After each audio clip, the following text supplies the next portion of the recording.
Bonjour à toutes et à tous et bienvenue dans la Fabrique de l'information, le rendez-vous de France Culture consacré au décryptage du travail journalistique et à l'analyse des récits médiatiques. À quelques jours de la Journée internationale des droits des femmes, nous vous proposons d'explorer une zone où règne encore une certaine forme d'impunité médiatique concernant la visibilité des affaires de violences sexistes et sexuelles. Ce terrain, c'est celui du monde sportif, un spectacle omniprésent dans notre paysage où les athlètes mis à l'honneur sont bien souvent des hommes dont on loue davantage les performances que les dérives. Alors évidemment, depuis la vague MeToo de 2017, la prise de conscience avance, notamment dans les rédactions, comme à l'Équipe, le quotidien sportif de référence, où des journalistes travaillent pour mener leurs enquêtes dans un secteur particulièrement fermé, des fédérations aux clubs, en passant par les agents qui protègent. Comment ce journalisme d'investigation nécessaire se confronte-t-il au journalisme sportif fait de records et d'exploits ? Comment recueillir la parole des victimes face à la puissance de communication des potentiels coupables ? Ces violences de genre se manifestent aussi dans les rédactions où les femmes journalistes subissent défiance et sexisme dans ce monde principalement pensé par et pour les hommes. Quelles sont enfin les pistes et leviers pour mieux mettre en lumière la réalité de violences qui font système ? Des grandes questions et 3 invités pour y répondre. Mejdali Miri, bonjour. Bonjour. Vous êtes journaliste sportive indépendante, vous avez notamment travaillé pour le journal L'Humanité, vous êtes coprésidente de l'association Femmes journalistes de sport et co-autrice avec Clotilde Lecoz du livre qui a inspiré notre émission du jour, La zone d'impunité, critique du traitement médiatique des violences sexuelles et sexistes dans le sport. Elle vient de paraître aux éditions Hugo Doc. À distance, Marc Leplongeon, bonjour. Bonjour. Vous êtes journaliste et chef du service enquête du journal L'Équipe, quotidien incontournable bien sûr pour les passionnés de sport. Vous pourrez revenir sur la création de ce service et votre travail au quotidien pour tenter de rendre visibles vos investigations. Sandy Montagnola complète la composition de ce plateau. Bonjour. Bonjour. Vous êtes maîtresse de conférences en sciences de l'information et de la communication à l'université de Rennes et une spécialiste de la médiatisation du genre dans le sport. Merci d'être avec nous. Cette semaine, pas de chronique de nos amis de Courrier International, mais nous les retrouverons la semaine prochaine. Et en parlant de courrier, j'en profite pour vous remercier pour vos nombreux messages. N'hésitez pas à nous écrire, adresse à retrouver sur la page de l'émission et sur le site de l'application Radio France. Nous sommes toujours heureux de lire vos retours et n'hésitez pas à nous faire part de ce qui vous interroge et intéresse dans l'actualité médiatique. Vous avez maintenant le programme complet de l'épisode 27 de la Fabrique de l'information. C'est parti pour le coup d'envoi. Achraf Hakimi sait qu'il va être scruté par les caméras, car le latéral droit du Paris Saint-Germain vient d'être renvoyé en procès pour viol. Kylian Mbappé a décidé de partir faire la fête en Suède. Et selon les informations du journal suédois Expressen, le capitaine des Bleus serait visé par une plainte pour viol et agression sexuelle. Je m'appelle Emma Audiou, je suis une ancienne sportive de haut niveau et aujourd'hui je suis conférencière dans la lutte contre les violences dans le sport. 2014, donc c'est la compétition pendant laquelle malheureusement j'ai vécu des agressions sexuelles de la part de l'entraîneur national. 2 ans plus tard, elle porte plainte. D'autres athlètes témoignent en dénonçant des gestes déplacés de ce même entraîneur. Mais l'enquête sera classée sans suite. Habitué à jouer sous les regards des spectateurs du monde entier, Neymar est maintenant sous ceux de la justice. Suite à une plainte déposée pour viol contre lui. Que ce soit avion de chasse intersidéral, c'est vachement déçu. C'est de la 2e division, ça. Non mais vous êtes tarés les mecs, ça n'a rien à voir dans le débat là. Est-ce qu'on peut faire un débat parallèle ? Mais c'est pas un débat parallèle, c'est une histoire, ça n'a rien à voir. Ça par exemple, est-ce que tu le referais aujourd'hui ? Soulever la jupe de quelqu'un comme ça ? Oh oui. Même en sachant que ça peut être humiliant. Ça peut humilier ? Oui. Ah bon, j'en suis désolé, mais il faut aussi prendre les gens comme ils sont, quoi, tu vois. Je cible aucun individu. Ce que j'ai envie de dénoncer, c'est le système dans son entièreté. Ce sont quand même des anecdotes qui relèvent de la misogynie. C'est pas vraiment des agressions, c'est pas du harcèlement. C'est la misogynie systémique qui existait au sein des rédactions. Voilà, un dernier extrait du documentaire de Marie Portolano qui a été diffusé sur Canal+ en 2024 et puis qui a été assez marquant par rapport au sujet qui nous intéresse. Alors si on prend un peu de recul, depuis 20 ans, au moins 110 athlètes de haut niveau ont été visés par des accusations de violences sexistes ou sexuelles en France. Mais Mejdali Miri, est-ce qu'il y a une spécificité du milieu sportif concernant l'existence de ces violences que l'on peut évidemment voir et observer dans bien d'autres domaines ?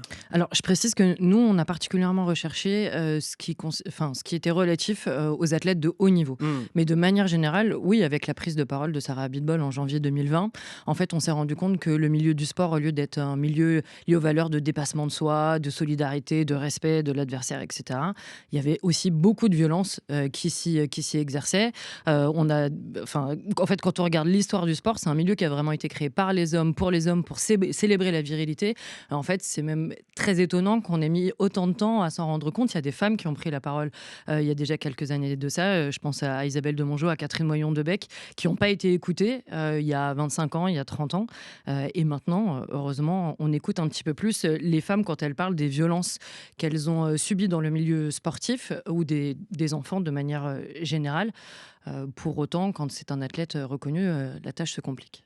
On va justement avoir l'occasion d'en parler. Marc Le Plongeon, est-ce que vous partagez ce qui vient d'être dit, c'est-à-dire la culture viriliste finalement qui prédomine dans le monde du sport et qui est peut-être une spécificité par rapport à d'autres domaines? On peut passer par exemple au domaine artistique, comme dans le cas de la culture ou du cinéma.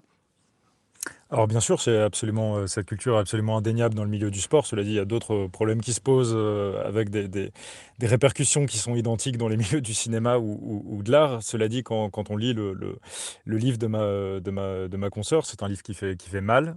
C'est un mal que je jugerais nécessaire, car il invite à non seulement nous interroger sur notre propre pratique journalistique, mais aussi sur les mots, les expressions qu'on utilise et qui parfois véhiculent malgré nous un certain nombre de clichés sexistes. Ça, on en a évidemment conscience. J'en parle parce que le bouquin de ma consoeur justement s'attelle à ausculter le traitement médiatique des VSS dans le sport. Violence sexiste et sexuelle. VSS, je vulgarise pour les auditeurs et auditrices. Pardon.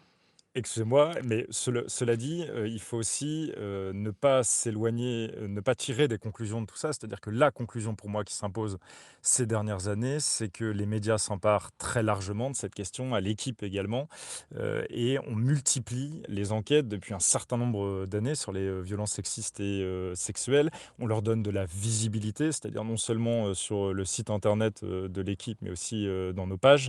Et ça, c'est une tendance très générale, je pense, de la presse en général. Alors, on aura l'occasion, effectivement, Marc Le Plongeon, de revenir sur le service enquête auquel vous appartenez, mais toujours pour essayer de comprendre les spécificités du monde du sport, Sandy Montagnola, on voit que c'est aussi un monde qui est beaucoup entouré par la culture du secret, par la notion aussi des corps, c'est-à-dire on a aussi ce rapport au corps qui est différent, notamment des coachs avec leur athlète féminine, avec peut-être parfois ce sentiment d'appropriation, c'est-à-dire qu'à la fois on cache, on a nos recettes secrètes, et ce corps peut-être qu'on peut se permettre, du coup on s'abroge le droit de pouvoir le toucher, le modeler, et donc forcément parfois de le violenter. Tout à fait, c'est vrai qu'il y a plein d'éléments sur lesquels le sport fait partie, on va dire quelque chose de plus large, donc on trouve des choses comme dans d'autres secteurs, mais il y a quand même des spécificités. Le fait d'aller vraiment vers la performance, c'est quelque chose qui va aussi parfois justifier des éléments, et ça c'est vrai dans des secteurs qui sont plutôt historiquement masculins, et c'est vrai aussi, j'ai envie de dire, en journalisme, si on veut faire le parallèle, c'est-à-dire qu'en fait l'idée, c'est un peu, à la fois on va accepter de souffrir dans différents sens du terme, si ça aboutit à un résultat. Et le deuxième élément, c'est aussi que ça relève d'une passion. Et donc, en fait, il y a peu d'élus. Et donc, en fait, ça amène les personnes à accepter plus facilement, ou en tout cas à se dire qu'elles vont être moins écoutées, simplement parce qu'on peut considérer qu'elles ont de la chance d'être là. C'est vrai en journalisme, c'est vrai aussi en sport. Après, il y a vraiment... Alors nous, on fait un peu... pour les recherches, en fait, on va regarder aux différents niveaux. Et en fait, on va avoir à la fois un niveau qui est, on va dire, entre les personnes elles-mêmes. Donc, ça veut dire qu'on peut partager avec cette idée de virilisme, effectivement, et ça peut être partagé avec les fans, avec les autres athlètes, donc ça peut être ce type de violence-là. Mais on va avoir aussi quelque chose de plus large, en fait, du point de vue de l'organisation elle-même. Parce que comme le secteur est historiquement masculin, on va trouver des entraîneurs qui sont plutôt masculins, un staff qui est plutôt masculin. Et là aussi, en fait, on a une organisation un peu sur cette idée de secret. C'est aussi, en fait, comment on arrive à faire réussir, en tout cas faire performer un athlète ou une athlète. En fait, on a l'impression que chaque entraîneur peut un peu faire ce qu'il veut, et donc on va médiatiser des entraîneurs qu'on va qualifier comme ayant un gros caractère, par exemple. Et en fait, ça peut aussi cacher des éléments. Et puis, il y a la biologisation qu'on va trouver dans le sport, pour lesquels on va se permettre beaucoup plus facilement à la fois de comparer hommes et femmes, ce qu'on essaye de moins faire dans d'autres secteurs qui sont peut-être plus policés, mais aussi parce qu'on considère que finalement, le corps, c'est l'instrument qui va permettre de performer. Et donc, en fait, on peut agir sur l'athlète, à la fois sur lui dire ce qu'il faut manger, quand est-ce qu'il faut dormir. Et donc, en fait, on a beaucoup plus, finalement, Une sorte de mainmise, Exactement. effectivement sur le corps, en écoutant bien ce que vous me disiez, c'est-à-dire un entre-soi masculin, une culture du dolorisme, un peu de la douleur qui est récompensée, et une hyper-concurrence aussi qui fait justement pour ces femmes que lorsqu'elles sont en place, c'est compliqué d'aller dénoncer une situation même problématique, de peur de perdre un statut qu'elles ont mis tant de temps justement à tenter d'acquérir. Peut-être une réaction avec tout ce qui vient d'être dit, Majdaline Miri. Oui, non, c'est effectivement ça. La culture du dolorisme est très très forte dans le sport. Et puis, Sandy a commencé à le dire, le fait qu'il y ait très peu de femmes dans les staffs, mais aussi à la direction du sport, ça participe aussi du fait à ces stéréotypes et puis à ces violences mises en place. Aujourd'hui, il y a une seule femme qui est présidente d'une fédération d'un sport olympique d'été sur 36. C'est vraiment très très peu. Et je vois bien dans ma profession, le journalisme de sport, on est seulement 15% et seulement 9% par exemple en radio, parce qu'il y a beaucoup du commentaire sportif en radio et qu'en fait on nous fait toujours pas confiance concernant notre expertise et notre voix qui poserait problème, on deviendrait potentiellement hystérique sur un but et en fait ça on nous le dit plus, contrairement à il y a quelques années à ce qu'avait pu dire Denis Balbir il y a pas si longtemps. On nous parle plus forcément Denis Balbir, donc journaliste sportif qui est passé notamment par Canal+ et ensuite par Bein Sport. Ouais, et qui avait dit ça quand il était sur M6, je crois que c'était en 2018, donc c'était il y a moins de 10 ans. Mais en fait, personne ne nous dit ça concrètement avant d'être employé ou de ne pas être employé. Personne ne dit vous allez devenir hystérique. Mais à la fin, on n'est pas embauché pour commenter du sport. L'une des rares à le faire d'ailleurs, c'est sur France Inter, Fanny Lechevestrier. Mais sinon, il y a très peu de femmes qui commentent du sport et particulièrement quand le sport est masculin. Voilà, et on reviendra évidemment sur la question du journalisme. On va alterner ce qu'il y a devant les caméras, entre guillemets, et derrière. Si on revient derrière en tant que journaliste, Marc Le Plongeon, j'imagine que lorsque cette cellule enquête, investigation s'est montée à l'équipe, vous allez nous rappeler ses origines, peut-être que ça a pu un peu heurter certains journalistes de la rédaction, puisque on va y revenir sur la question aussi de la proximité entre les sources. C'est-à-dire qu'on est journaliste sportif, interviewer les athlètes, les stars, c'est quelque part le métier pour participer à ce grand spectacle, en rendre compte, en vivre aussi d'une certaine manière. Et lorsqu'on a une cellule enquête-investigation, ça peut rentrer en conflit par rapport à ce pacte initial. Oui, alors absolument. Alors il y a deux cultures en réalité journalistiques qui coexistent à l'équipe. Il y a le journaliste de la grande histoire sportive, où on est là pour raconter l'exploit sportif, pour accompagner les champions dans les médailles qu'ils vont décrocher et les compétitions qu'ils gagneront. C'est un journaliste d'émotion, de grandes illusions et de grandes désillusions. C'est la joie et la tristesse du sport. Et puis on a un autre journaliste qui coexiste avec tout ça depuis quelques années. Ça fait 8 ans maintenant, je crois, qu'un service enquête a été créé. Il a été pourvu en journalistes qui ne sont pas issus du journalisme sportif. Moi, je l'ai rejoint il y a environ 4 ans et je viens du journalisme de police-justice, comme on dit. Donc, je n'ai pas de compétences particulières sur le sport, à part mes quelques runnings que je fais dans la semaine, mais je serais bien incapable d'aller commenter un match de Ligue 1. Et donc, on en est venu à raconter les coulisses des exploits sportifs, mais aussi et surtout les flux financiers, la criminalité organisée dans le sport, les violences, le harcèlement moral et bien évidemment les violences sexistes et sexuelles. Ça tient aujourd'hui une place assez considérable parce que c'est des enquêtes qui sont particulièrement exigeantes, c'est des enquêtes qui mettent du temps avant de pouvoir être publié. C'est des enquêtes sur lesquelles on essaie d'être le plus rigoureux possible parce que ça, pour le coup, ma consoeur le décrit très très bien. Il y a un choix des mots qui doit être employé. Qui est bien sûr, justement, mais Marc Le Plongeon, pardon, juste oui. quand ce qui nous intéresse à la Fabrique de l'information aussi, c'est les tensions peut-être qui peuvent parfois surgir à l'intérieur d'un journal. Et d'ailleurs, je le dis même parfois en termes de lecteur. Hein, quand on est un lecteur, on adore adorer des joueurs, on adore on participe tous à ce spectacle-là. Et c'est vrai que lire un article sur les violences sexistes et sexuelles, parfois, ça peut demander un effort en se disant c'est pas forcément ce qu'on aura envie de lire dans les pages de l'équipe. Et pourtant, on voit bien que c'est nécessaire, surtout dans un journal qui a le monopole de l'information sportive. On nous le fait remonter en réalité très régulièrement. Parfois, j'ai des débats comme ça avec des collègues, avec des lecteurs, avec la chefferie aussi. Ça peut arriver de quelle place on donne à cette information qui est beaucoup plus austère, qui est plombante, c'est le mot que j'ai parfois entendu et je pense qu'il est vrai. Il faut comprendre que dans des pages comme ça, par exemple, on parlait, ma consoeur parle dans son livre de la situation de Bruno Martini, qui est un handballeur français, doublement champion du monde, qui a dirigé la Fédé et qui a été condamné pour corruption de mineurs des années après sa carrière. Il va y avoir dans l'équipe une chronique de ses exploits sportifs. Il y aura une interview de Bruno Martini où Bruno Martini expliquera aux gens qui l'ont suivi dans ses exploits pendant des années comment il en est arrivé là, pourquoi il y a eu, selon lui, cette condamnation et quels sont ses sentiments à lui par rapport à cette affaire. Ce qui ne nous empêchera pas, nous, de suivre le procès de Bruno Martini, ce qu'on a fait. On était à son audience d'homologation de sa comparution de reconnaissance préalable de culpabilité dans cette affaire. Et on a ces deux informations qui vont exister, le sportif et le sociétal.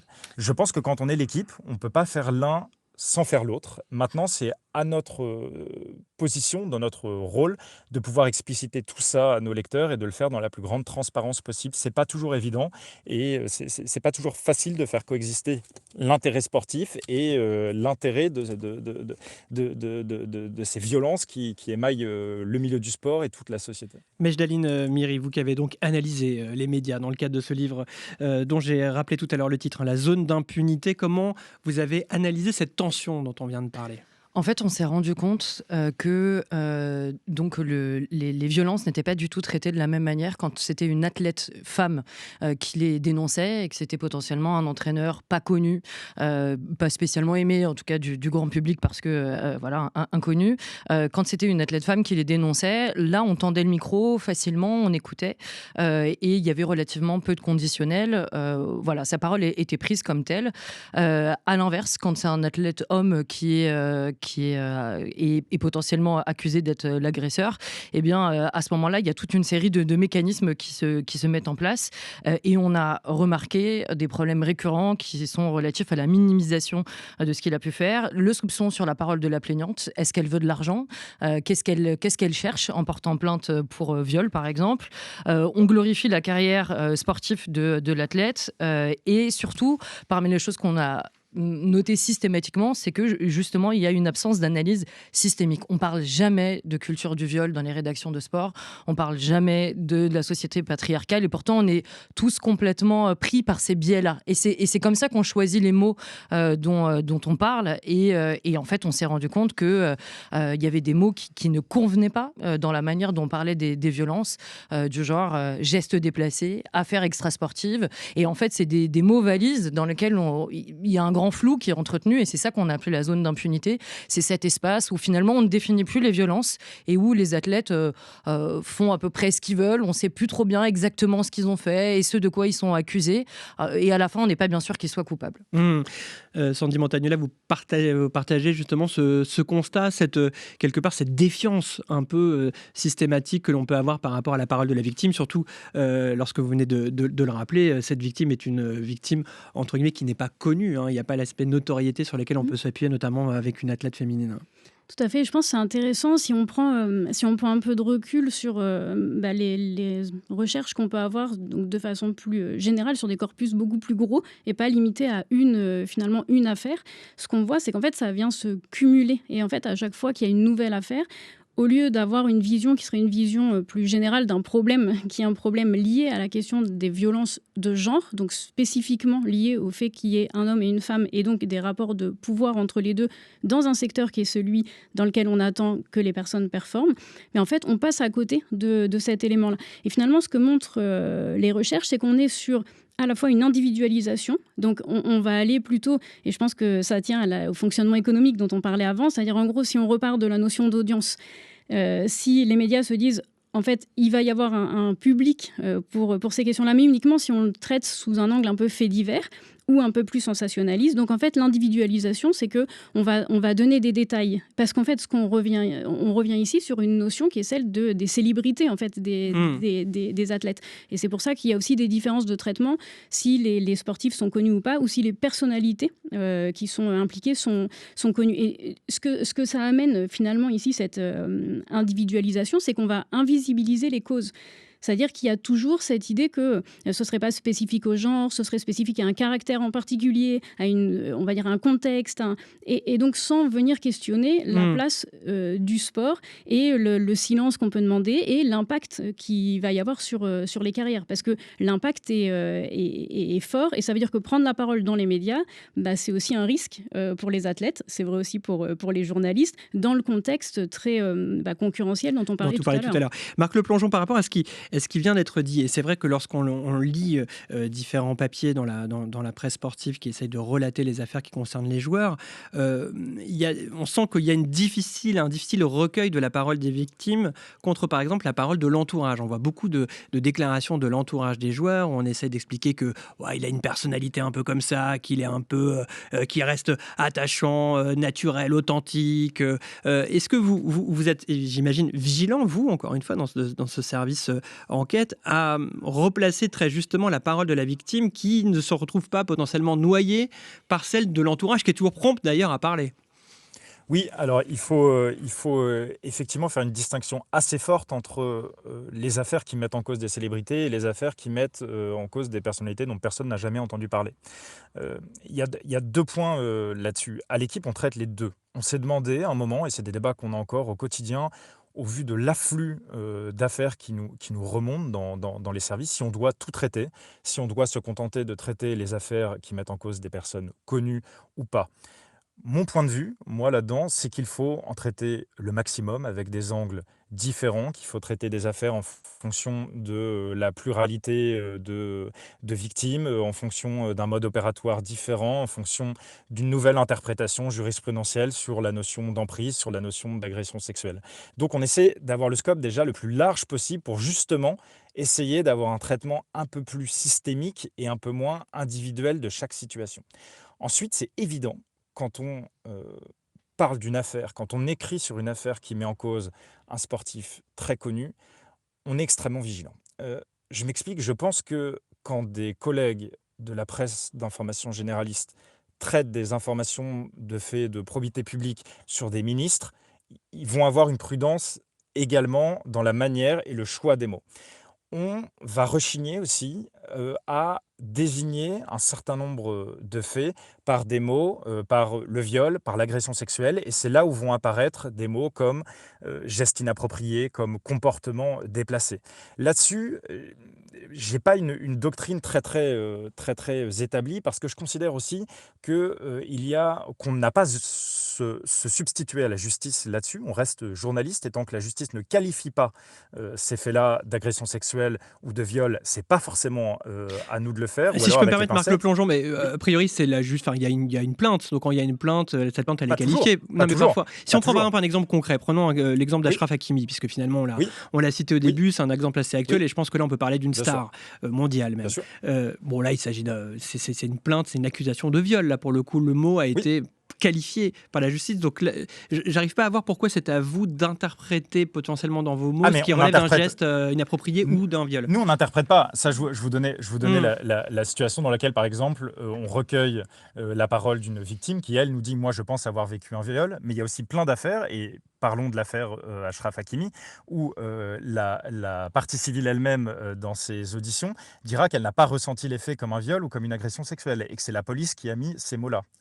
Pour cette affaire. Il y a aussi le risque, et c'est un risque juridique majeur, qu'on soit poursuivi sur des fondements de la loi sur la liberté de la presse de 1881 et qui nous oblige à employer un certain nombre de conditionnels, et ce sont nos avocats qui réclament un certain nombre de précautions. Je remarque par exemple que quand l'affaire Wissam Ben Yedder est sortie, nous, on a joueur de l'AS Monaco, donc de absolument international français, un des buteurs les plus prolifiques du championnat, et on a fait 20 pages dans le mag où on a raconté toute l'histoire. On a raconté notamment que dans le cadre d'une autre affaire, il avait payé, lui dit que c'est son entourage qui l'a poussé à le faire, mais qu'il avait payé 1,6 million d'euros pour empêcher une jeune femme de porter plainte, et que cet argent avait transité par l'ancien président de l'AS Monaco, et donc qu'il y avait une sorte de protection systémique du joueur dans ce qui lui était arrivé. On a sorti un certain nombre de révélations, et aujourd'hui, le joueur a obtenu, dans le cadre d'une autre affaire dans laquelle il était poursuivi, poursuivi pour viol, l'annulation de son renvoi devant la cour criminelle départementale. Et c'est une décision qui a été actée par la chambre d'instruction de la cour d'appel d'Aix-en-Provence. Ce que je veux dire, c'est que des fois, les affaires ne vont pas jusqu'au bout et que nous-mêmes, on ne peut pas qualifier de viol ou d'agression sexuelle quelque chose pour la justice, pour lequel la justice ne s'est pas prononcée définitivement. Donc on doit être prudent par rapport à ça. D'ailleurs, je rappelle un chiffre de l'INSEE, il y a 0,6% des viols ou tentatives de viol qui ont donné lieu à une condamnation en 2020. Donc le chiffre remonte à quelques années, mais... C'est exactement pour ça, et c'est pour ce chiffre que vous donnez. Quand mon confrère dit qu'on n'a pas à se substituer à la justice, effectivement, en fait, on ne fait pas le même métier que les juges et que les magistrats. Nous, notre champ de travail, il est vraiment différent. Et je trouve qu'on a trop tendance ces dernières années à dire, comme on fait pas le travail de la justice, alors on ne fait pas le travail avant qu'il y ait des choses qui puissent être faites, etc. Et je l'ai lu dans les travaux de recherche de Claire Ruffio, de Giuseppina Sapio, qui disait à quel point est-ce que ces dernières années, le journalisme avait tendance à se judiciariser et donc à attendre à tout prix que la justice se prononce. Sauf que la réalité aujourd'hui, c'est qu'entre une plainte pour viol et un procès, la moyenne, c'est 7 ans. Que vous l'avez rappelé, à la fin, ça n'est quasiment pas les viols et les agressions sexuelles de manière générale sont très généralement classés sans suite, etc. Mais ce qu'on sait aussi, c'est que globalement, les femmes ne mentent pas. On les a, les chiffres, maintenant. Et donc, il faut que nous autres journalistes de sport et d'ailleurs, il faut qu'on ait en tête, quand on démarre nos enquêtes, quand on démarre notre recherche, que les femmes ne mentent pas. Ça peut arriver, évidemment. Ça ne veut pas dire qu'il ne faut pas que nous, on travaille pour aller vérifier des faits, etc. Mais maintenant, on les a, les chiffres. On les connaît. Et donc, si on continue de dire « Ah là, peut-être qu'il y a ambiguïté, etc. », on va droit dans le mur. Et pour revenir sur l'affaire Achraf Hakimi, moi, vraiment, quand je lis dans l'équipe, notamment qu'il y a une contradiction entre le fait que la plaignante, elle puisse être en petite tenue sur les réseaux et à la fois se décrire comme timide, je me dis, mais ça, c'est exactement le signe qu'on a des biais, des stéréotypes profondément ancrés en nous. On a tous grandi dans la culture du viol et en fait, les mots que l'on choisit après dans nos papiers, ils sont issus de cette culture-là. Et si nous, on ne se déconstruit pas en écoutant les féministes, en écoutant des experts, des expertes, si on ne fait pas ce travail-là, on la reproduit sans cesse, cette culture du viol. Alors, culture du viol, culture de l'impunité peut-être du viol. Sandy Montagnola.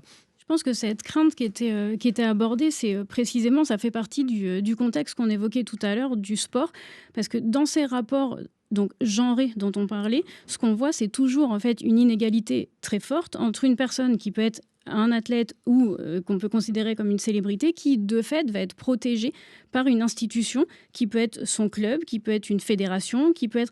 Et donc, en fait, cette inégalité va amener aussi à une forme de pression qui n'est pas spécifique au sport, c'est-à-dire que quand on va travailler sur l'agriculture, sur l'agroalimentaire, on peut avoir les mêmes pressions sur les rédactions, mais ça fait aussi partie des éléments qui peuvent empêcher, en fait, les rédactions ou les journalistes de pouvoir enquêter sur ces thématiques-là, justement par la crainte de se dire, en fait, on peut aussi être attaqué. Mais en fait, ça fait aussi partie de cette forme de pression, d'une façon de rendre une sorte de silence, parce qu'en fait, ça se négocie beaucoup, parce que c'est aussi là une question qui est une question financière.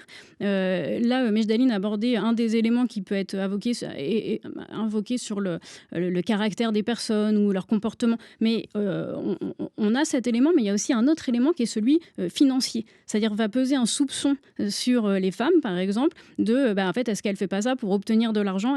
Donc en fait, on aurait tendance à venir discréditer en amont des éléments, en fait, en allant questionner les motivations, en allant questionner... et donc, en fait, si on, de fait, déconstruit pas ces éléments-là, si on se remet pas dans ce contexte-là, on passe peut-être un peu à côté de la spécificité de ce rapport de force, en fait, qui se fait clairement entre quelqu'un qui va attaquer, si on peut dire, et une... Voilà. Et sur la question de l'argent... Sur la question de l'argent, c'est important parce que nous, on a cherché avec Clotilde Lecause, donc des informations à ce propos quand on a fait le livre, et on a échangé notamment avec l'association MeTooMedia qui nous a donné les chiffres de, en moyenne, quand à la fin des potentiels cette année de procès pour viol, etc., il y a eu une condamnation, ce qui n'arrive donc déjà pas souvent, et que derrière il y a dédommagement pour la victime, on est un petit peu au-dessus des 11 000 €. Et ça lui a coûté un petit peu au-dessus de 10 000 €. Ça, c'est la réalité du système français. Donc, est-ce qu'une femme va porter plainte pour viol pour environ 1 000 euros? Enfin, je veux dire, c'est très important d'avoir ces chiffres-là quand on travaille. Et X années, vous l'avez dit, de pression médiatique. Et tout ça, ça ne comprend pas évidemment les séances chez le psy et tout ce que enfin, je veux dire, et la santé que l'on doit recouvrer pour réussir à aller mieux. Donc, vraiment, je crois que si nous, en tant que journalistes, on travaille sans avoir ces données-là, je crois qu'on est dans l'erreur. Pour finir sur l'affaire Hakimi, avant de redonner la parole à Marc Le Plongeon, on a pu aussi voir les supporters parisiens qui tout de suite vont lancer une banderole dans le virage en disant soutien total, alors que finalement, bien sûr, personne ne dit ici que Achraf est innocent ou coupable, c'est à la justice de le décider, mais une affaire est en cours.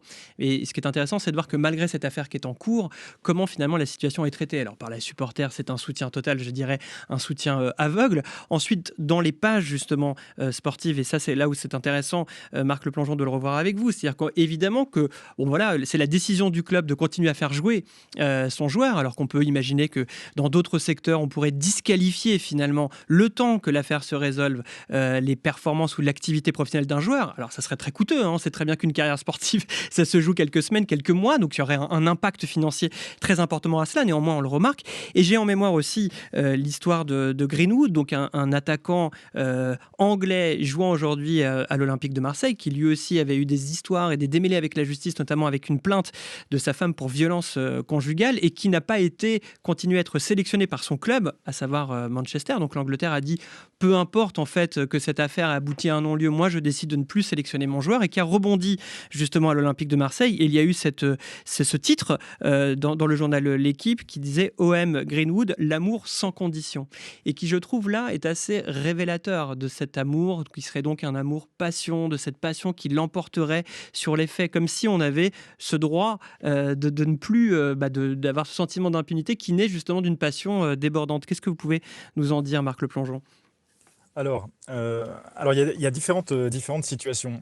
Pour le cas d'Achraf Hakimi, est-ce que on a interrogé, au moment où il a été renvoyé, où il y a eu une décision de renvoi devant la cour criminelle départementale, on a interrogé un certain nombre d'instances, d'institutions, d'associations, son club, pour savoir s'il souhaitait réagir et s'il souhaitait normal qu'un vice-capitaine qui est renvoyé dans une affaire de viol soit toujours sur le terrain, soit soutenu par les supporters publiquement à travers une banderole qui avait été introduite dans le stade, et on n'a jamais eu de réponse.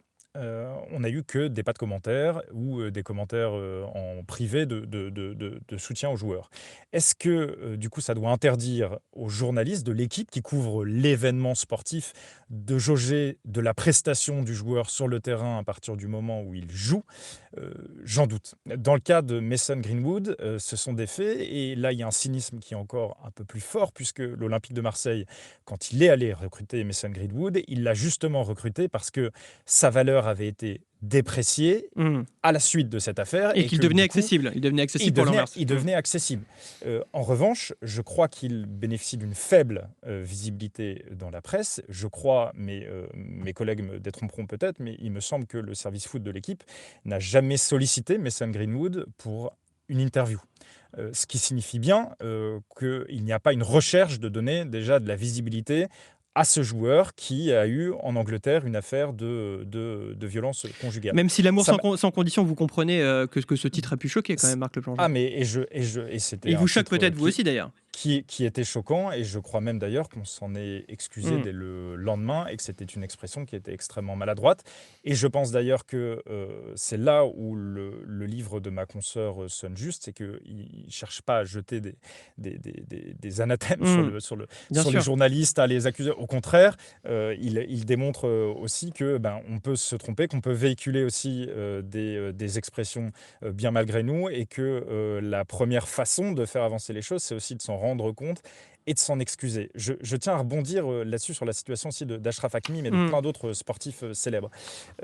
Il y a en réalité 3 justices qui coexistent dans ce genre d'affaires. Il y a évidemment la justice pénale, qui est beaucoup plus longue que les autres. Et ensuite, il y a une justice administrative, qui est celle rendue par le ministère des Sports, et il y a une justice fédérale, qui est celle qui est rendue par les fédérations.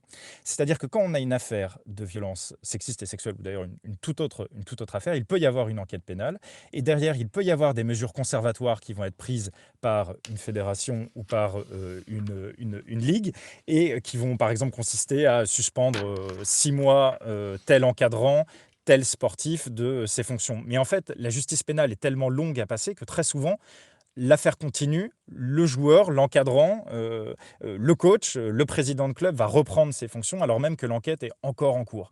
Et face à ça, il y a une espèce d'anachronisme terrible entre des temps judiciaires, des temps de réponse, des temps d'enquête. Et il arrive même parfois, je vais prendre un nom connu qui est celui de Jimmy Gressier, dont l'équipe a révélé qu'il faisait l'objet d'une enquête préliminaire pour harcèlement sexuel. Et au moment où l'équipe a sorti cette information, on savait déjà que la Fédération française d'athlétisme l'avait blanchi de son côté. Et donc vous voyez, on a parfois cette espèce de double temps, de triple temps, qui est extrêmement néfaste pour y voir un petit peu plus clair dans le traitement des VSS par les autorités. VSS, ce sont toujours des violences sexistes et sexuelles. Toujours. France Culture, la fabrique de l'information, François Saltiel. Et de ces violences sexistes et sexuelles, c'est le sujet de notre émission du jour sur le terrain du sport, qualifié de zone d'impunité par Mejdaline Miri, qui est notre invitée et donc autrice de ce livre, La zone d'impunité, critique du traitement médiatique des violences sexuelles et sexistes dans le sport. Marc Leplongeon qui vient de s'exprimer, qui est journaliste, chef du service enquête du journal L'Équipe, et Sandy Montagnola, qui est maîtresse de conférences en sciences de l'information et de la communication à l'université de Rennes. On l'a un peu dit tout à l'heure sur la culture du secret, néanmoins je pense que c'est quand même un élément très important de cette particularité du sport, Sandy Montagnola, c'est la difficulté aussi d'arriver à obtenir des informations du côté des fédérations, d'arriver à avoir un accès finalement à ces sources et qui compromet potentiellement la révélation d'enquêtes ou l'éclatement de certaines vérités. C'est vrai qu'à l'inverse d'autres secteurs, on n'a pas accès au sport comme on le veut. C'est pas forcément public et donc ouvert et accessible à tous et toutes. Et ce qu'on a vu, nous, sur nos terrains de recherche, en fait, c'est des négociations qui sont quand même assez difficiles. Une évolution très forte aussi des relations entre les journalistes et les athlètes, avec clairement une mise à distance, parce que de plus en plus, et je pense qu'une partie du débat ou des échanges qu'on a là, c'est aussi l'importance de ce qui est financier, donc à la fois du côté des médias, parce que ça ramène en termes d'audience, etc., mais aussi du côté du sport. Et donc, en fait, on a des difficultés à accéder aux athlètes. Quand on y accède, en fait, on a ce qu'on a peu dans d'autres secteurs, si on enlève, on va dire, le secteur politique, c'est-à-dire qu'on fait valider les questions avant une conférence de presse. Il y a vraiment une négociation qui se fait entre les journalistes et donc, ça veut dire selon les médias, on a plus facilement accès aux joueurs ou aux joueuses, et surtout, il y a tout un encadrement en fait maintenant qui est fait pour, alors ça dépend beaucoup des sports évidemment, mais il y a vraiment on va dire un staff maintenant du média training. On a des agents qui vont dire là en fait tu peux prendre la parole ou pas, tu vas pouvoir aller parler de telle ou telle chose, donc ça veut dire que c'est beaucoup plus difficile. Il y a un verrouillage de l'information. Exactement, il y a à la fois un verrouillage et j'ai envie de dire une sorte de mélange maintenant, parce que verrouiller, ok, ce serait juste on va pas parler aux journalistes. En fait, je pense qu'on est un peu plus loin maintenant, c'est de se dire en fait on peut utiliser certains médias pour aller en fait amener, comme on va dire maintenant plutôt des récits, la petite histoire, donc en fait on construit des éléments et on les construit pour les médias. Et nous, sur le terrain, c'est ce qu'on a vu. On a suivi des journalistes pour un de nos terrains d'enquête, par exemple la BBC, la RAI et France Télévisions, et on a vu des choses... Lors des Jeux Olympiques Non, on avait fait sur les championnats du monde d'athlétisme, et en fait, on a vu parfois des éléments qui sont préconstruits pour les médias. C'est-à-dire que puisqu'ils ne vont pas avoir accès forcément aux athlètes, puisqu'il y a aussi la barrière des droits télé, puisqu'il y a une négociation, en fait, on construit des petits éléments pour eux et qui sont des éléments, donc les responsables vont dire, par exemple, c'est des éléments un peu sympas. En fait, c'est aussi, ça veut dire que dans ce cas-là, on a la maîtrise complète de ce qu'on veut montrer. Ce qu'on peut voir aussi dans la communication politique, finalement, où on va avoir des partis qui vont livrer clé en main des éléments, des images. Mais peut-être que dans le sport, c'est encore plus dur aussi d'avoir accès à ces personnalités qui ne naviguent pas dans l'espace public, comparativement justement au personnage politique qu'on peut aller chercher à différents endroits, ne serait-ce qu'à l'Assemblée nationale, ne serait-ce que dans des manifestations. Là, c'est très dur d'approcher finalement les sportifs. Et c'est aussi lié à ce fonctionnement dont on parlait tout à l'heure, qui est vraiment un écosystème complet avec des sponsors, avec des agents et parfois la prise en compte aussi dans les équipes de ce que l'athlète va dire dans les médias. Et donc, ça veut dire qu'en fait, la liberté, y compris pour les athlètes, peut être assez limitée. Donc, plus ils sont sur des grands clubs ou des sports qui sont très suivis, plus les enjeux sont élevés et finalement, moins ils peuvent le faire. Et il y a un autre élément qui est, à mon avis, qui s'impose beaucoup, c'est que finalement, une partie du monde sportif s'est dit finalement, est-ce qu'on ne pourrait pas se passer juste des journalistes parce qu'ils peuvent avoir une approche critique, ils peuvent enquêter. Surtout quand on embauche des journalistes au sein des clubs. Exactement. Et donc, l'idée, c'était exactement ça, c'est de se dire, est-ce qu'on ne peut pas se passer d'eux? Est-ce qu'on ne peut pas commencer à parler de création de contenu? Est-ce qu'on ne peut pas... Parce que, et on revient au point de départ, c'est si on partage cette idée que finalement, on est là un peu pour célébrer, on va dire, la performance sportive, etc. Et ben, dans ce cas-là, finalement, il n'y a pas de différence entre le journalisme et puis ce qu'on pourrait faire. Donc, c'est une vraie difficulté d'accès, quoi. Mais Jaline Miret.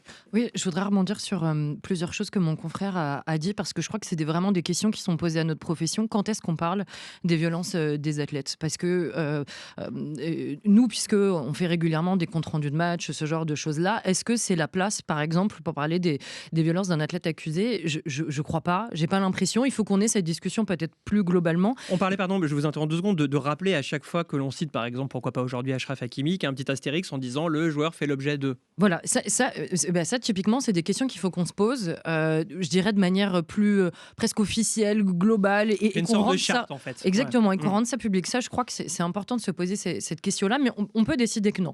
On peut décider qu'il y a des articles qui sont totalement dédiés à la chose sportive. Mais je me souviens que j'avais été marquée justement après le titre de Jimmy Gressier, un long papier qui revenait donc à la fois sur son titre, mais aussi sur son parcours. Et en fait, à partir du moment où on sort uniquement de la compétition et uniquement de la course qu'il a gagnée, si on parle de son parcours, alors on ne peut pas faire l'économie des accusations dont il a fait... Si on plonge dans le personnel, il faudrait effectivement... On est obligé de faire ça. Et ce qui s'est passé, c'est que, si mes souvenirs sont bons, ni le Figaro, ni le Parisien, ni l'équipe n'en parlent le lendemain. Je lis dans Libération son portrait et ce qui est signifié comme un accro, je cite, un accro à sa carrière. C'est que quand même, il y a un moment où, le champion, il y a eu un petit problème, mais bon, finalement, il a quand même réussi à être champion. Et dans l'équipe, puisque le papier qui redonne à la fois sa course, mais aussi son parcours n'en parle pas, il y a une interview juste à côté où, du coup, on donne la parole à Jimmy Gressier après sa course. Et lui, évidemment, derrière, il dit on a cherché à mettre des bâtons dans les roues. Je ne sais plus exactement quels sont ses propos exacts. Rappelez-nous justement l'objet du contentieux avec ce sportif. Il y a eu du coup une plainte pour harcèlement sexuel déposée et qui a été classée sans suite.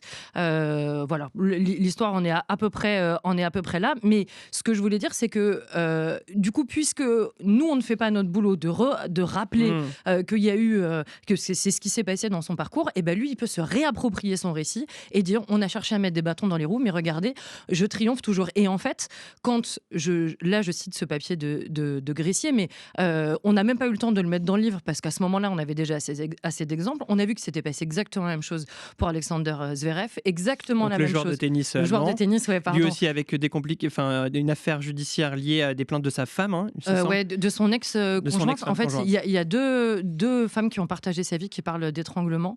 Et donc, il a été condamné dans une première fois par la justice en Allemagne et il passait en appel quand s'est déroulé Roland-Garros. Et là, de nouveau, dans l'équipe, il est décrit comme, puisque il y a la présentation des deux finalistes à ce moment-là, comme le résistant avec un grand R, ce qui charrie quand même un certain nombre d'idées quand on est en France. Alors moi, au-delà du fait que appeler un Allemand un résistant, c'est quelque chose qui me pose question, mais au-delà de ça, c'est encore autre chose. Mais donc, du coup, il y a un vrai sujet à ce propos. Et juste parce que j'arrête pas de citer l'équipe, je veux bien dire que ce ne sont absolument pas les seuls et que le livre n'est absolument pas un livre contre l'équipe. J'ai plein de confrères et de consoeurs que j'apprécie particulièrement à l'équipe, et c'est bien parce que si on en parle autant, c'est bien parce que c'est l'unique l'unique quotidien national sportif et qu'on aurait tellement intérêt à ce qu'il y en ait d'autres pour que le récit soit plus varié. Et vraiment, par exemple, sur l'affaire d'Hakimi, moi j'ai vu une interview d'Hakimi sur Canal+,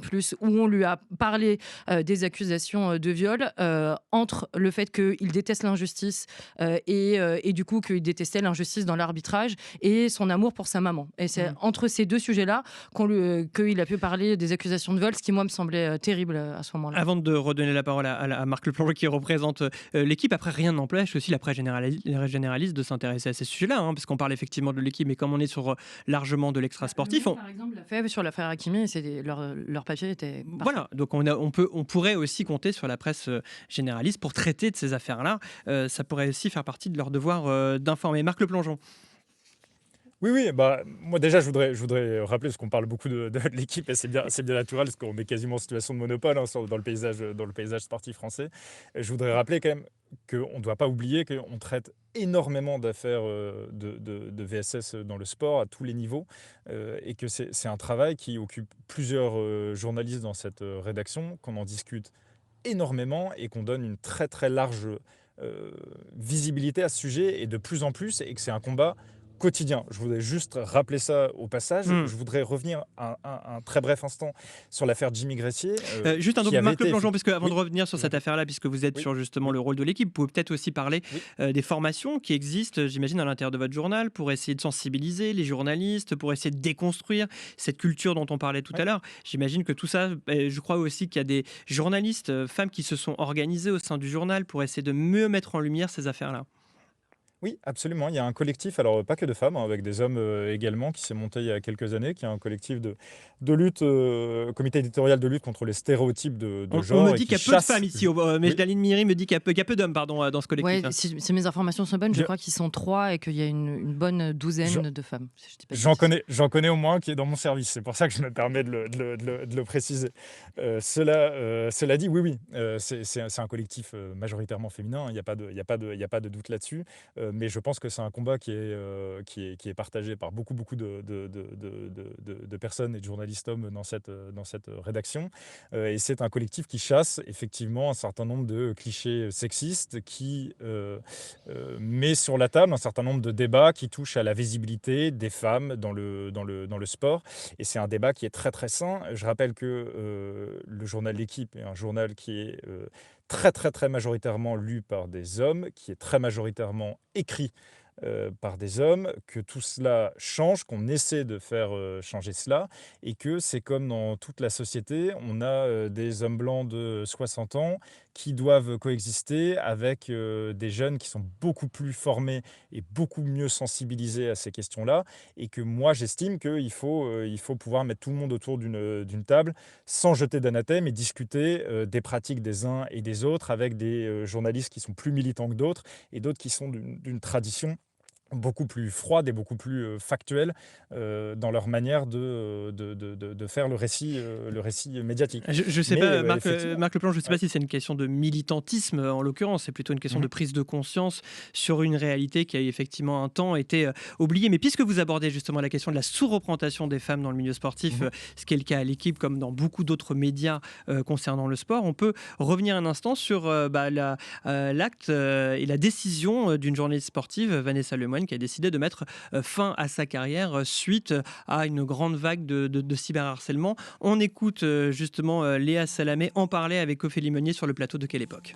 Quand j'ai commencé, si on m'avait dit que j'allais présenter un jour la Coupe du Monde de football, vraiment, je voudrais juste revenir à là, quoi. Vous êtes fan de foot, c'est vrai, mais vous me dites tout de suite, je ne suis pas journaliste sportive. Donc, je vous dis ça pour vous prémunir de gens qui vont forcément sur les réseaux sociaux vous critiquer en disant ça vous rappelle plus que Léa, c'est certain. Non mais alors, parce que je vous dis ça aussi parce qu'il y a une jeune journaliste de beIN Sport qui s'appelle Vanessa Lemoyne qui est excellente. Alors, pour le coup, c'est une journaliste sportive et qui a décidé cette semaine de lâcher le sport parce qu'elle s'en est pris tellement dans le visage après la CAN qu'elle a dit moi j'ai pas payé pour me faire taper sur la gueule.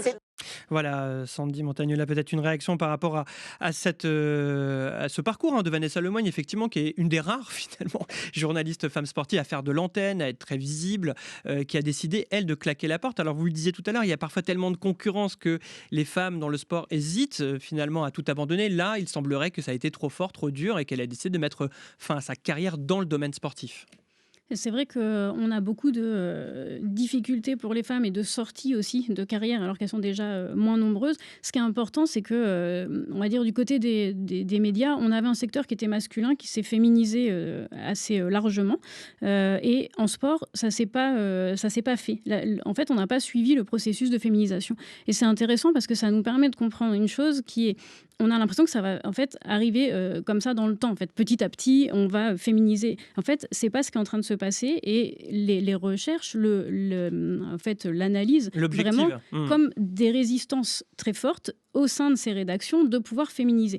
Parce que en fait, elles ont suivi le même, on va dire les mêmes évolutions que les autres rubriques. Mais par contre, si cette féminisation se fait pas, c'est qu'il y a encore des éléments qui sont des stéréotypes très forts et finalement une hiérarchie entre les hommes et les femmes. Quand on laisse rentrer les femmes dans certains secteurs, et c'est le cas pour le journalisme, en fait, on va leur donner les places pour lesquelles on a le moins d'intérêt ou d'attrait, donc les éléments qui nous empêchent finalement de faire carrière. Donc c'est beaucoup plus dur pour elles de pouvoir faire carrière puisqu'elles ne sont pas au poste qui leur permettrait de le faire.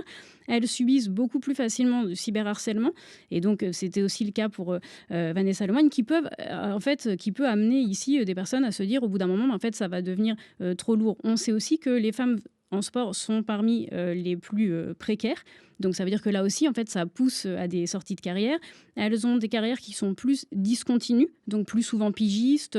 Et donc ça impacte aussi leur accès, par exemple, à des postes à responsabilité. Ça impacte... Donc on voit que c'est quelque chose qui est très large. Et je le rappelle, sur l'enquête qu'on a menée avec l'association Femmes journalistes de sport, on est à 15%. Donc c'est inégalement réparti dans les rédactions. Alors, expliquez-nous le 15% des rédactions de médias sportifs. En fait, 15% de femmes au sein des rédactions sportives en France. Et c'est un chiffre qui a assez peu évolué, mais surtout ce qui est important de rappeler, je pense, c'est que c'est pas une situation qui est nouvelle. On en parle, donc nous on a des corpus un peu anciens, déjà dans les années 80, on a des déclarations de l'UJSF, donc qui est l'Union des journalistes de sport, où on avait déjà eu un appel aux rédactions pour dire en fait on est le secteur ou la spécialité, on va dire journalistique, la plus masculine. Et donc, on fait un appel, c'était pendant un colloque à Clermont-Ferrand, on fait un appel aux rédactions pour qu'elles féminisent leur... Donc, ça veut dire que c'est pas une situation qui est nouvelle, et ça veut dire qu'en fait, ça reste comme ça veut dire que c'est organisationnel et c'est institutionnel en fait. Non mais ce qui est intéressant, c'est de ne pas compter finalement sur cette idée que ça va se faire tout seul, progressivement, en suivant une certaine ligne forcément ascendante. D'ailleurs, on le voit d'ailleurs dans beaucoup de secteurs, il y a même des retours de bâton, on pourrait même parler parfois de régression, et finalement aujourd'hui l'abandon de Vanessa Lemoyne de quitter l'antenne est une forme de régression. C'était une manière de dire c'est tellement dur que je décide de quitter, et rien ne dit qu'elle sera remplacée finalement par une autre femme. Ce sera peut-être une incarnation féminine en moins. Mejdaline Miri, on se rend compte que finalement tout ça fait système, c'est-à-dire qu'on a parlé de ce monde d'hommes par les hommes pour les hommes, que ce soit dans un monde sportif, dans ces médias aussi, dans les femmes journalistes qui ont des difficultés à exercer leur métier. J'imagine que vous l'avez vécu vous aussi en tant que journaliste sportive. Donc on a bien l'élaboration ici d'un système. Oui, c'est ça, d'un système où parfois on se sent bien seul. Marc Le Plongeon le disait, que c'était donc principalement des femmes à l'équipe qui se battaient pour faire en sorte de faire évoluer justement les pratiques et les mots utilisés dans les rédactions. En fait, moi, j'ai la sensation que, et effectivement, dans toutes les rédactions que je connais, dont j'entends parler, puisque comme je suis coprésidente de l'association Femmes journalistes de sport avec Siani Dalma à l'équipe, j'entends énormément de consoeurs venir très, très, très souvent nous raconter comment ça se passe dans leur rédaction et pour nous dire que ça se passe mal. Et donc, en fait, on se retrouve au poste, souvent dans des conditions les plus précaires, souvent pas au poste à responsabilité, mais, et c'est Marc Le Le Plongeon le disait lui-même, souvent les plus sensibles, aguerris, formés sur les sujets liés au genre. Et donc, il y a une contradiction totale entre en même temps comprendre ces enjeux-là, s'en saisir, et en même temps ne pas être au poste qui permettent de véritablement travailler le sujet avec une parole qui est régulièrement invalidée, disqualifiée, etc. Donc ça, j'avoue que c'est assez douloureux. Et puis dans votre livre, d'ailleurs, on lit aussi que les femmes, pour parvenir peut-être à exister, alors en faisant avec la place qu'on leur offre, qu'on leur donne, sont parfois obligées de verser un peu dans une sorte d'influenceuse, de traiter le sport différemment. En tout cas, on voit qu'on est plus nombreuses en télévision qu'en radio, parce que ça fait déjà quelques années que c'est totalement... La télégénie, la télégénie. Exactement, c'est admis de mettre des femmes pour parler de sport, mais elles ont souvent le même profil, on ne peut pas s'empêcher de le remarquer, c'est-à-dire qu'elles ont souvent moins de 45 ans, elles font souvent moins d'un 42 ou d'un 40, elles sont souvent blanches, elles sont souvent blondes, enfin même souvent, je dis elles sont automatiquement blanches. C'est vraiment, il faut rentrer dans un stéréotype. Alors elles sont ultra compétentes, hein. Évidemment, mes consoeurs avec qui je suis extrêmement solidaire, mais donc souvent il faut remplir tout un tas de cases pour pouvoir enfin accéder à ça. Et encore, on n'a pas souvent une parole d'experte. C'est l'Arcom qui a compté le temps de parole pendant les Jeux Olympiques. On est à peu près au même temps que tout au long de l'année, c'est-à-dire à 19%, alors qu'il s'était vanté sur France Télévisions que l'équipe était totalement à parité. Et au moment des prime time, donc entre 20h et 23h, pendant les Jeux de Paris, le temps de parole des femmes est redescendu à 4%. Et ils comptent les consultantes, donc les anciennes athlètes de haut niveau qui sont là parce que leur médaille, leur parcours les valide. Donc il n'y a peut-être aucune femme qui, sur les primes, a parlé pendant les Jeux Olympiques. Il faut vraiment entendre ça. On a vraiment beaucoup de mal à se faire de la place dans le métier. Tout n'est pas noir, hein. Moi, je considère que je fais le plus beau métier du monde et il y a beaucoup de choses qui m'éclatent. Mais j'aimerais tellement qu'on puisse avancer, qu'on soit plus nombreuses. La mixité, c'est ce qui permet à une entreprise de fonctionner. C'est vers ça qu'il faut qu'on aille.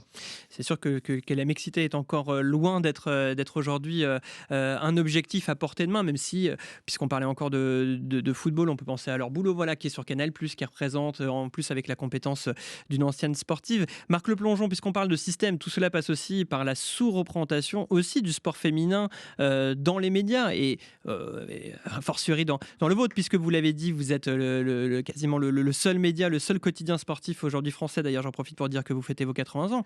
Mais il n'en reste pas moins qu'il y a cette sous-représentation aussi du sport féminin.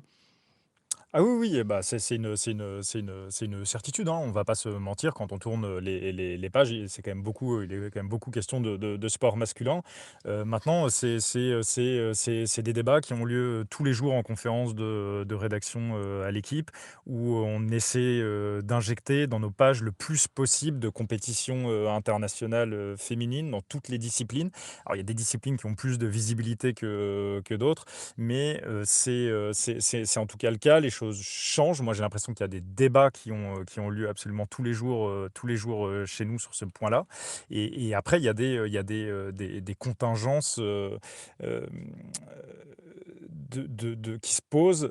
Est-ce qu'on a la même audience quand on traite le sport féminin? Est-ce que donc on doit lui attribuer la même place ou non que le sport masculin? Et tout ça, oui, c'est des conditions, c'est des critères qui rentrent en compte dans le traitement, dans le traitement médiatique. Et donc, il faut qu'on arrive à mettre tout ça dans la marmite et donner le plus possible de place aux femmes dans nos pages. Même si, évidemment, je pense que ça fait partie de l'objet de votre discussion. On sait très bien que parfois, ça peut être l'offre qui crée la demande et que si on couvre un peu davantage... Je pense que notamment le mondial du football féminin est un cas d'école. C'est-à-dire que si on le traite, si on en rend compte, il y a eu des tentatives, hein, justement, par rapport à ce mondial-là. Donc, ça fait partie de ces différentes considérations qu'on doit prendre en compte. Juste, peut-être sans démontagner là, puisque... on a essayé on comprend que selon vos analyses sur le long cours, les choses n'avancent pas d'elles-mêmes. Néanmoins, quels seraient peut-être aujourd'hui les leviers sur lesquels il faudrait davantage insister ou actionner pour arriver à avoir une meilleure visibilité de ces affaires violences sexistes et sexuelles dans le monde du sport? En fait, je pense qu'on a plein d'éléments, notamment les éléments de recherche qui montrent exactement les problématiques, la façon dont s'articulent des violences qui sont à la fois interpersonnelles, institutionnels et structurels, comme on a pu le montrer là. Et donc, en fait, en s'appuyant sur ces constats, il est assez facile de pouvoir, en fait, finalement proposer une médiatisation qui serait une médiatisation, on va dire, correcte. Et donc, si on reprend la question sur la place des femmes dans les rédactions, de la même façon, il y a des éléments assez évidents qui ressortent des recherches, notamment d'avoir des procédures de recrutement qui soient plus transparentes, le fait d'identifier vraiment les résistances, parce que on sait qu'il n'y a pas que les éléments de stéréotypes, mais en fait, il y a ces résistances qui sont très fortes, et tant qu'on ne prendra pas en compte ces rapports de pouvoir, tant qu'on ne laissera pas aux femmes des places qui sont aussi des places de responsabilité et des places pour faire carrière, bien en fait, on n'y arrivera pas. Donc il y a ces deux éléments-là, en tout cas issus des recherches, qui permettent de donner des constats évidents. Et puis pour justement mieux comprendre, analyser ces constats évidents, je vous renvoie à la lecture de cet ouvrage, La zone d'impunité, signé Mejdaline Miri, qui était notre invitée, ainsi que Claudie Lecos, qui est sa co-autrice, critique du traitement médiatique des violences sexistes et sexuelles dans le sport. C'est chez Hugo Doc. Merci à Marc Leplongeon d'avoir accepté cette invitation. On peut continuer à vous lire, Marc, évidemment, dans le quotidien sportif français qui s'appelle L'Équipe, où vous signez la partie enquête. Merci beaucoup également à Sandy Montagnola pour vos éclairages sur le long cours. À la réalisation de cette émission, c'était Sorge Leroy. À la préparation, comme chaque semaine, Joséphine Reinhardt, et à la vidéo, Sofiane Agdib. On se retrouve évidemment la semaine prochaine pour une nouvelle Fabrique de l'info.